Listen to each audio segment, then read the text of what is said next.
Hello and welcome. Thank you for joining me. I'm Spider47 and today we're going to do a quick channel update.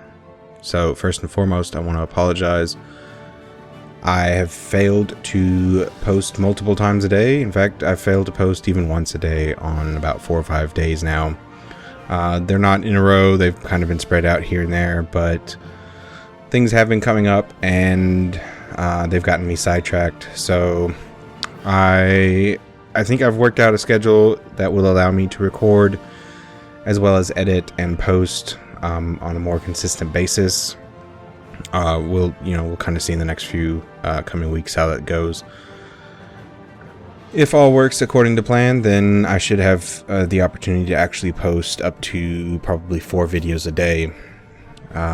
So I'm definitely looking forward to that.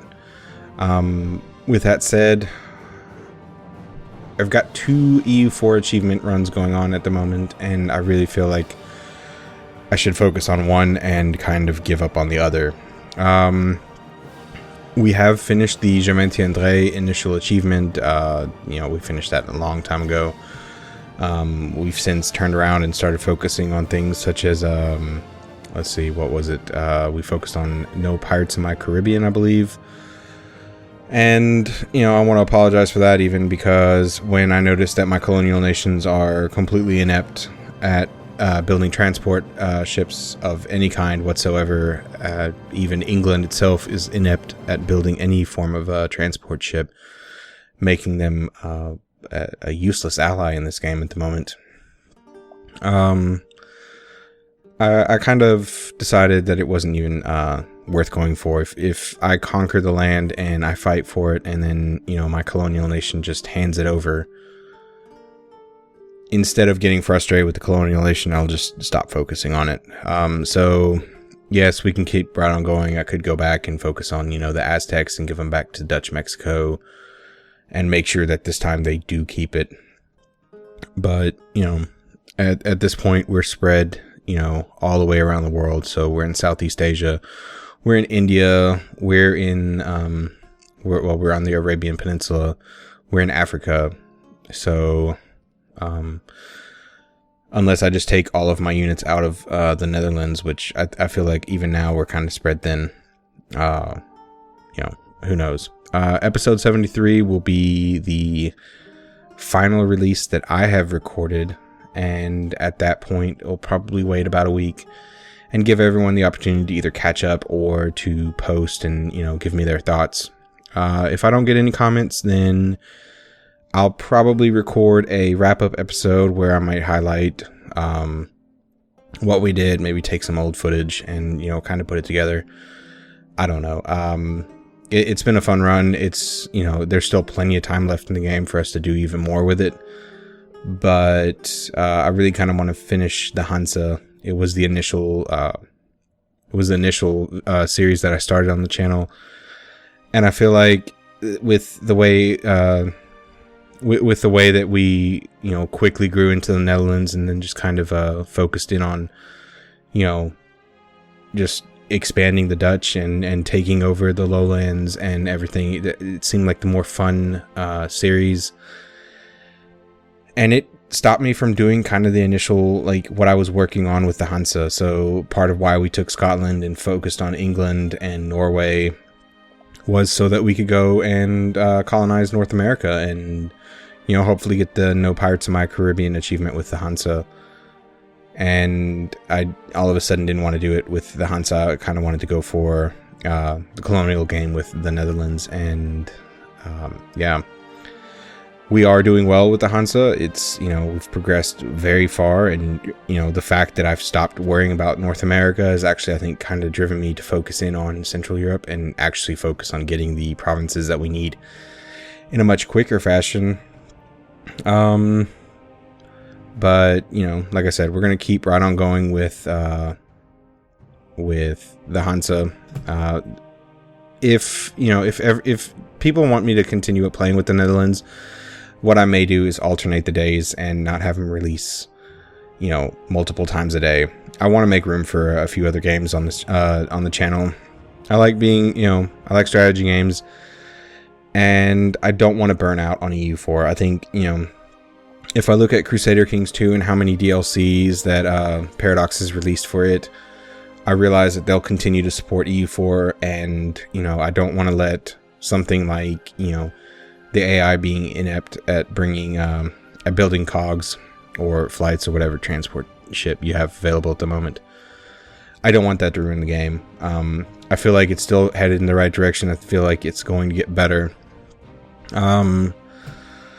And I'm looking forward to the new DLC that they're going to announce today. With that, they're also going to announce a Crusader Kings 2 DLC, and Crusader Kings 2 was the first Paradox game that I really kind of picked up. I got it as a, what was it? I guess as a free gift right alongside when I decided to give Paradox support in the Wizard Wars game, and I think I've spent maybe I'd say less than 10 hours in Wizard Wars. I've spent, I think Steam has it documented at 300 something hours, and that's just playing with Steam enabled or with Steam on in the background. So I've put some time into Crusader Kings 2. I own all the DLC. I'm kind of mad at myself because I picked up Rajas of India and then have yet to actually do anything with it. I don't think I've actually played the game seriously, or even, you know, tried to start a campaign in India, which was the whole point of Rajas of India. So it's going to be fun to get back into Crusader Kings 2. I'm looking forward to the DLC they'll announce, and, you know, we'll kind of see from there. The other two games that I'd like to bring onto the channel are Victoria 2 and Hearts of Iron 3. I think combined with those games, I have probably 40 hours. Just enough to, you know, kind of get your feet wet, but not understand the game completely. So, Victoria 2 is a game that, you know, I enjoy the era, I enjoy the time period, and I want to, you know, potentially be able to start playing a game in Crusader Kings 2 and then go all the way through Victoria 2. I've heard Victoria 3 is potentially planned. I don't know, you know, how far along that means. You know, you're always going to plan for the next, you know, sequel in the series, but until it's actually announced, it really doesn't mean anything. So, but I think it's a fun game. I'd like to play around with the population system, and so I've kind of played around with it. And, well, you know, if you're familiar with Victoria 2, when the series starts, you know, by all means, let me know where I'm doing things wrong. Let me know where I can improve. You know, and if not, just watch me stumble around, learn, and fail probably miserably the first few times that I play it. Hearts of Iron 3, the focus here is going to be that Hearts of Iron 4 is coming out in the next few months. Not to say it's coming out in 2014, but, you know, in the next year or so. Early 2015, I think. And apparently the learning curve is going to be a lot easier. So I wanted to start playing Hearts of Iron 3. I didn't want to wait until Hearts of Iron 4 comes out. You know, I've got all the DLC for Hearts of Iron 3, and I just kind of, you know, want to pick up the, you know, that system, learn how to play it, and then potentially, you know, compare and contrast when I go out and purchase Hearts of Iron 4. I'm looking forward to it again. I enjoy history, so playing through any of these games is really just going to be, you know, fun. And, you know, I kind of want to challenge.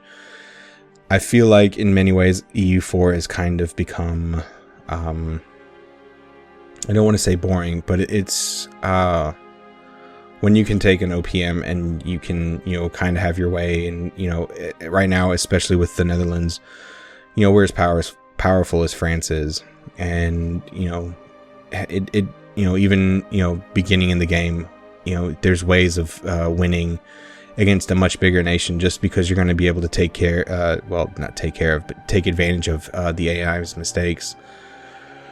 And so it's kind of why I constrain myself, why I do things like, you know, give France provinces, or, you know, give my allies provinces in wars, is I kind of want to play the game the way it was intended. I realized that EU4 is, started off as a board game, started off as a multiplayer game. And so, if, it was, I feel like if I was in a multiplayer game and my ally France decided to help me in a war, then, if they were a friend sitting next to me, they'd expect to get, something out of that war. So why not, as a player, go ahead and do that as well. So, that kind of limits me as far as, I'm not never really going to go for a Three Mountains achievement, unless there's a guaranteed way of doing it without exploiting the game, without, using exploits and just manipulating the AI into, oblivion. But, I think the game is still fun, even with, some of the flaws that are in it. But I don't want to burn out on it. So I think, switching it up and going into Crusader Kings 2 and then, Victoria 2 and Hearts of Iron 3 will definitely keep me from getting bored of it. In addition, there's no achievements in Victoria 2 and Hearts of Iron 3, so that's going to be fun. That, I'll just be able to play the game for the sake of playing the game, not, with a mindset of, hey, I'm Grenada and I need to take over the entire Iberian Peninsula, the Reconquista achievement. Or, I'm the Aztecs and I need to go, Sunset Invasion and take over, Madrid and, Lisbon, whatnot. I don't like, I want to be able to just, take my time and enjoy the game, take it for a ride and just, see what you can see on the way. That said, thank you for watching so far. The channel is just over 2 months old now, and I have immensely enjoyed it. I'm incredibly excited about the fact that I have over 20 subscribers just in 2 months alone. That's, I think, fantastic. I don't want to let y'all down anymore, so I'm going to make sure I have at least one video to post every day. But, like I said, let me know as far as the Netherlands. Let me know if there's any achievement you want to see me do, or if there's any nation you want me to play as. If you're enjoying it, if I'm enjoying it, then, the viewership will increase, and you're going to be more interested in coming to watch it if I'm playing a nation that you're interested in watching. So, like I said, and, I may lose, I may fail, miserably the first few times that I try out your nation, but, even in Victoria 2 or Hearts of Iron 3, I'm guaranteed to probably lose and, get frustrated, but, we'll keep right on playing and keep right on learning. So thank you for watching. Thank you for, sticking through this entire video. If you've made it here, leave a comment. As always, thank you for watching. I'll see you next time.